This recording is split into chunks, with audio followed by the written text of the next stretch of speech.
Hey, Ben Kesnoka here, co-founder and general partner at Village Global, a network-native venture firm. What you're about to hear is a clip from a longer conversation. If you'd like to listen to the full-length version, find the link in the description, and of course, subscribe so you don't miss the next one. Enjoy.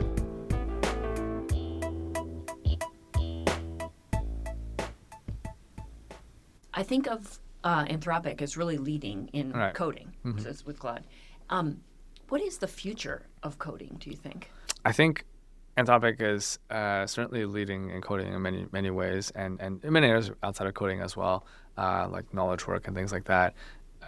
One thing, and this is all public, which is if you think about how coding is developed, right? Like a year ago, 2024, we barely had tab autocomplete, right? You could tab autocomplete some functions, and that was like pretty incredible.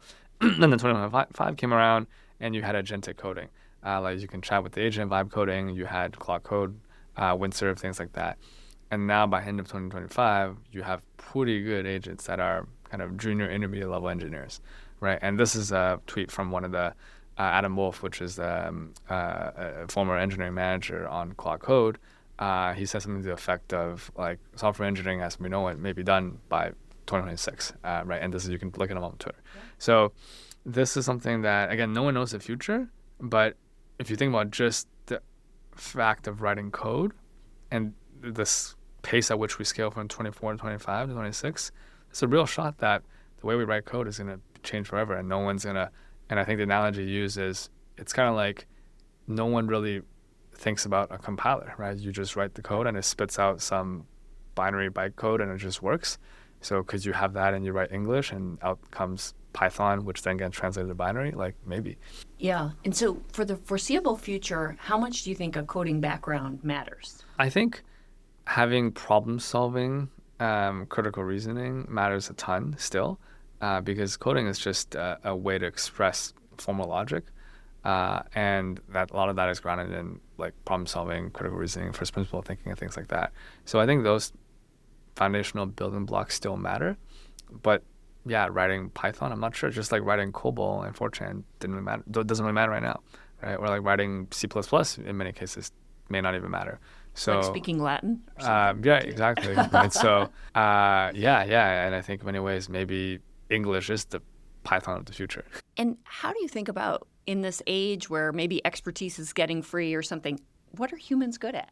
I'm not sure. I'm really not sure because, like, you can argue even the AI today is superhuman in many ways, right? Like it can solve open math problems, it can do coding competitions, it can do therapy, it can write poetry, it can do all these things that the average person probably can't do. And if you take any one slice of that, it's probably better than most people. Now, there's obviously experts who are still going to be better, but the average of that is pretty powerful. So I'm really not sure, and maybe this is a non-answer. I don't know if it's a good answer. And what about, so if you fast forward a couple years, what will work look like? I don't think anybody can predict a few years out, to be honest. Right? If you look at AI 2027 and timelines towards that, I'm really not sure. I mean, I think an interesting thought experiment is whether it's going to be humans with a bunch of AI employees, or is it going to be AI bosses with a bunch of human employees? Right. Right? Because if you think about AI, what it's good at, not good at, it's probably really good at synthesizing all this information and making a decision, right? But to actually do stuff, it kind of has to interact with the physical world. Like, so if the AI boss says, hey, I need you to go to this place and pick up this item and come back and do this thing, you might not understand why, but it's probably calculated all the permutations and the decision tree there.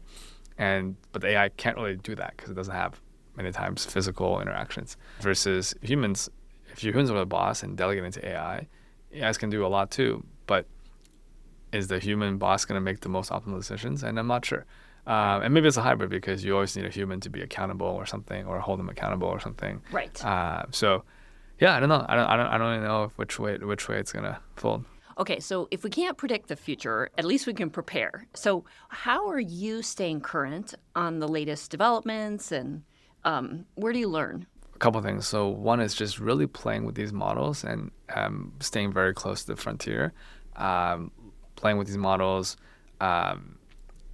like really experimenting and just seeing it for yourself, because sometimes you have to see the power of these models to believe and to see kind of their capabilities, because it's different between when someone tells you something and then you actually seeing it for yourself and getting your mind blown. My mind is blown like once every couple of weeks, and yeah, and so it comes sometimes you just have to really play with it and experience it yourself. And two is probably consider joining Frontier Labs, so especially for all the founders. Well, seriously, especially for all the founders and builders out there, I think there's so much happening at these labs that it's really incredible opportunity, and also it's an opportunity to help shape the future, all right, for a good cause and a good mission. So I think definitely you get to see a lot of the things firsthand, and there's so many talented people with so many different ideas.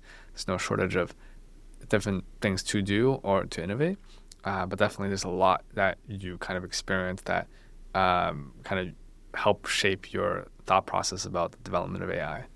And is there anything specifically that you've coded up or something that helps you with personal productivity or anything like that? You know, I used to ask this question a lot, which is kind of interesting, the answers, which there doesn't seem to be this like magical AI tool that somehow is so amazing yet no one's heard about, right? It's usually the usual suspects that you hear about, like Cloud Code or Cursor and things like that. So that's one thing I've learned. There's no magic tool that's somehow really good.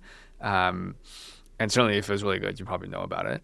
But I think part of it is just like continuously experimenting with these tools. And maybe one thing is also think about like, what can you build even as a non-engineer, right? Like as the model capabilities get better and better, and you have from tab autocomplete to junior engineers to maybe eventually senior engineers, what could you create that maybe doesn't exist, that's tailored for you, that fits your workflow, and just continuously trying that, because at some point it's going to work. Right.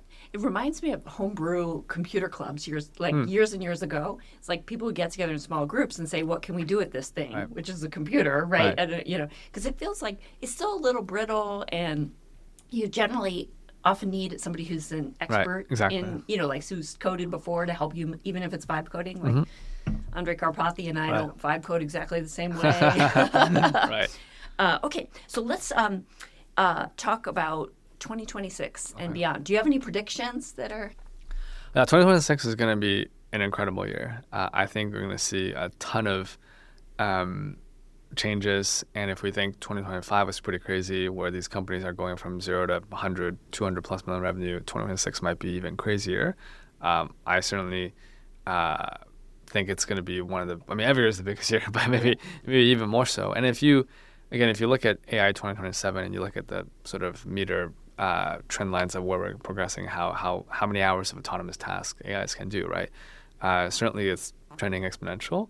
And one of the things I always tell people is, and again, no one knows this, but it's like, if you can stay on the exponential, right, then you'll get to AGI. But if you fall off the exponential, it's going to take you a long time to catch up, because even if you fall off, even if you fall off for a little bit, you probably lost like 10 years, right? Even if you catch up to exponential. So if you can stay on it, then you'll get to some form of economic AGI. But if you start to taper off, maybe not. Thanks so much for listening to the Village Global podcast. You can check us out online at villageglobal.vc. We'd love to hear from you, your feedback, your ideas, your inspirations. You can email us at hello@villageglobal.vc.